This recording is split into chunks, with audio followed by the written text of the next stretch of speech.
نحمده ونصلي ونسلم على رسوله الكريم أما بعد فأعوذ بالله من الشيطان الرجيم بسم الله الرحمن الرحيم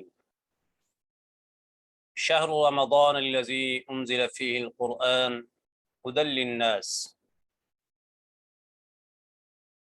وعن أبي هريرة رضي الله تعالى عنه قال قال رسول الله صلى الله تعالى عليه وسلم إذا كان أول ليلة من شهر رمضان صفدت الشياطين ومردت الجن وغلقت أبواب النيران فلم يفتح منها باب وفتحت أبواب الجنة فلم يغلق منها باب وينادي مناد يا باغي الخير أقبل ويا باغي الشر أقصر ولله عتقاء من النار وذلك كل ليلة.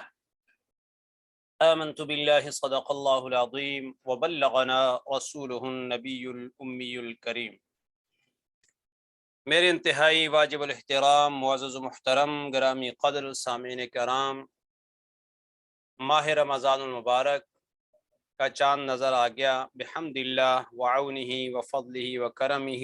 اللہ تعالی ہم سب کو نصیب فرمائے اور اللہ تعالی ہم سب کو اس کا بھرپور احترام کرنے کی توفیق عطا فرمائے اور اللہ تعالیٰ رمضان المبارک کے حقوق ادا کرنے کی توفیق عطا فرمائے.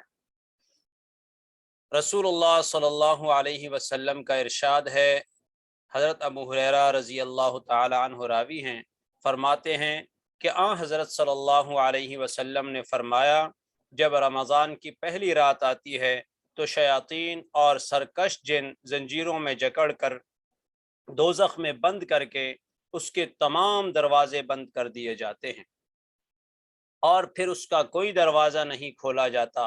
ہاں، پھر جنت کے دروازے کھول دیے جاتے ہیں اور اس کا کوئی دروازہ بند نہیں کیا جاتا. ایک منادی آواز لگاتا ہے، اے خیر کے طلبگار آگے بڑھ اور اے شر کے طالب ٹھہر جا، اور اللہ کی طرف سے بندے آگ سے آزاد کیے جاتے ہیں. یہ معاملہ ہر رات جاری رہتا ہے. سامعین گرامی قدر، ماہ رمضان المبارک انتہائی معزز، محترم اور مبارک مہینہ ہے. ہم اس کی قدر کریں، اس کے بڑے فضائل ہیں. اللہ تعالی ہمیں اس کے فضائل کے مطابق عین آداب کرنے کی توفیق عطا فرمائے. وما علینا الا البلاغ المبین.